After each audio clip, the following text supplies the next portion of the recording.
As of the time of this recording, Venezuela has been 5 days without a power grid, or at least most of Venezuela. The grid has gone down, most likely because of a US led cyber attack, although, of course, the United States denies that. But it's pretty clear the US is working hard to try to collapse and overthrow that country. Now, this is not a discussion about that agenda or US involvement. Rather, this is a discussion about what we can all learn from this grid down scenario in Venezuela and how it could apply to the United States or other Western countries, wherever you're listening from, in the case of an EMP attack that could take down the power grid where you live. Now, first of all, my heart goes out to all the people in Venezuela who did not vote for socialism, who are impacted by this. There are going to be people who die, and they don't deserve to die. But at the same time, there are people there who voted for socialism, and as it's said, people get the government they deserve. If they voted for socialism, they are actually experiencing the impact of their votes. Socialism is it's a form of government that always leads to mass human suffering. So if you vote for socialism, you're going to get Venezuela or some variation of that. So that's, those people there, I'm sure they now regret giving up their guns. They gave up their guns in, I think, 2011 or 2012 because the government said that guns are dangerous and only the government should have the guns. Now, of course, government thugs are raiding farms and kidnapping people and just mass murdering dissidents and so on. If the people had guns, they could have overthrown Maduro long before now and restored the power grid and restored the free market system that would deliver food to the grocery stores, and they wouldn't be starving and dying. So people who voted for socialism in Venezuela, let me be clear, are experiencing exactly what they voted for. They are experiencing the effects of their actions. Now, the sad part about that is that if you live in a country that turns socialism, and the US is, of course, veering in that direction, then even if you don't vote for the socialists, you get caught up in their insanity. You suffer alongside them, even when you rejected their policies. So keep that in mind. Never vote for socialism, obviously. Ocasio-Cortez recently said, just as a side note, that the tax rate, I think she said this at the South by Southwest conference, the tax rate in America for corporations now, she says, should be 90%. 90%. So if you run a company, you get to keep 10 cents out of every dollar that you earn in profit. The government gets the other 90 cents. Wow. That's essentially socialism, or at least one aspect of it. It's insane. Along with the government telling you how to live and what you can do and what you can't do, everything. It's insanity. But getting back to the main point here, what we see in Venezuela is, along with the collapse of the power grid, then we have a total collapse of deliveries of fuel, food, and medicine. And of course, it's been a collapsed police state for a long time. In other words, you don't have police helping to protect the innocent. The police in Venezuela are now the gangs that steal things from the people. But with now the complete collapse of food, medicine, even the water supply is not working in many areas. Electricity's gone. How do trucks deliver anything to stores? That, in addition to the price controls that Maduro has put on everything, how on earth do you get goods delivered if there's no infrastructure to support deliveries?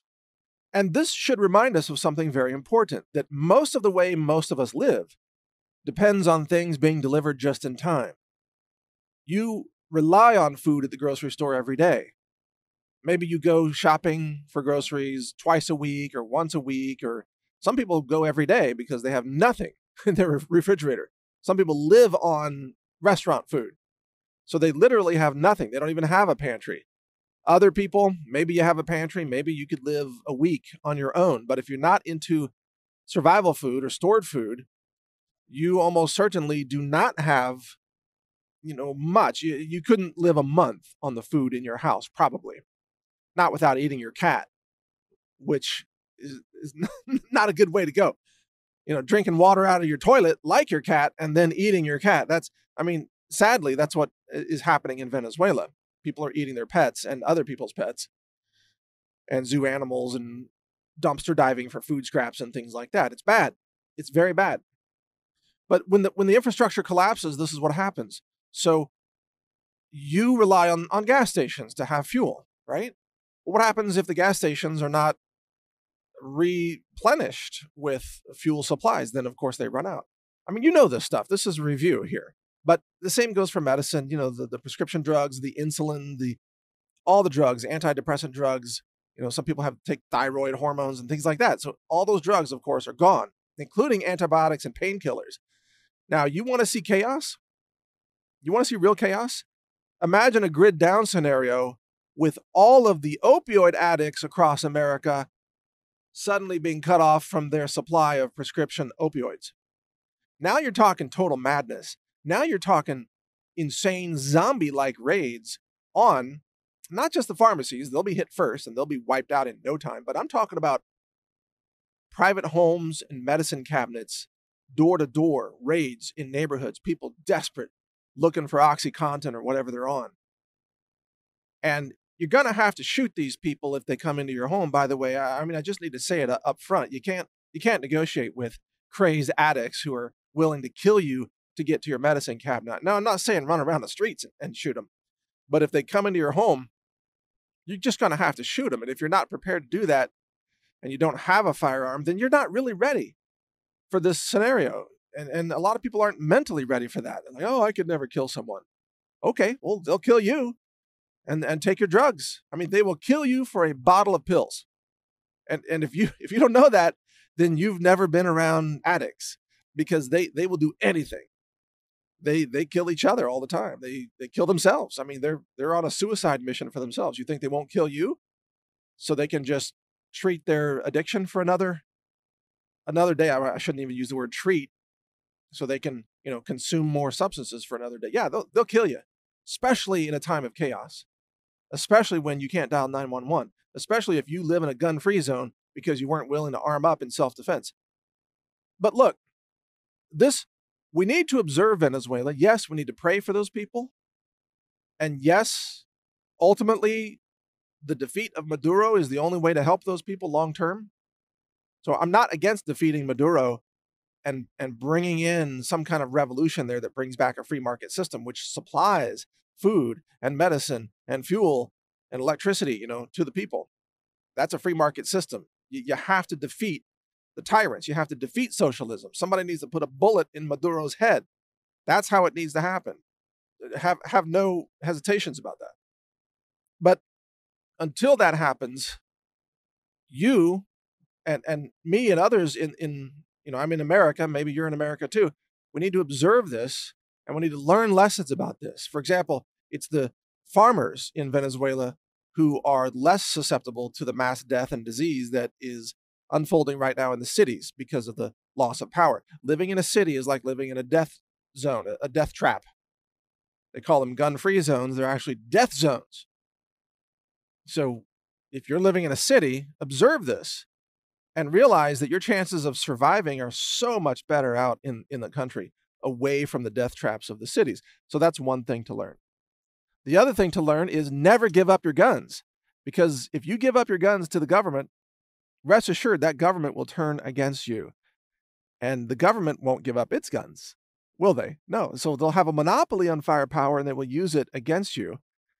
And as Maduro has done, he's released criminal felons from the prison system, put uniforms on them, and put guns in their hands to go out and shoot the people who are protesting that socialist regime. So guns will always be used by the government to murder you. And that's why the Second Amendment exists, by the way, so that individuals can have firearms as a counterbalance. We don't want the concentration of guns in the hands of the few, especially not the corrupt few who run every socialist regime, where there's always billionaires on top who control everything. Ocasio-Cortez says billionaires are bad, and she says that's why the free market is bad.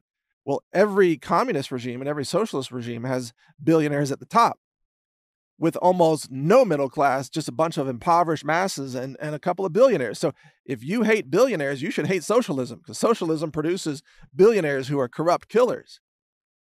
by the way.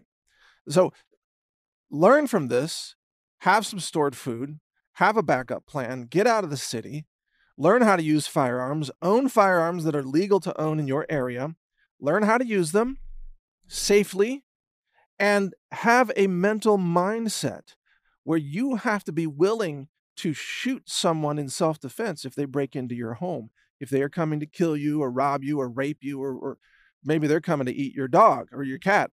You know, would you kill somebody who broke into your house to eat your cat?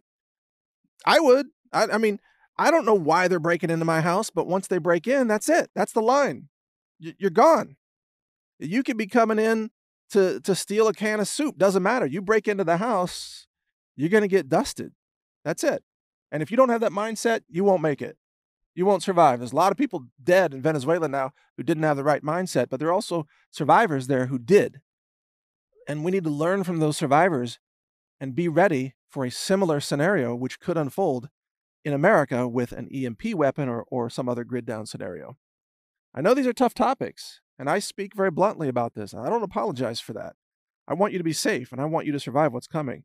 It's going to be nasty. It may not get as ugly as Venezuela in your city, but it also might get worse. It's hard to say. We don't know yet exactly what's coming. So stay prepared. I've got a website called survival.news, which can give you a lot of information, so be sure to check that out. And also, of course, well, let's see, what's the best one for the power grid? I've got a website called power.news. It's got some interesting science articles there, too, about developments in mobile power and battery tech. But check it out, power.news, as well as survival.news.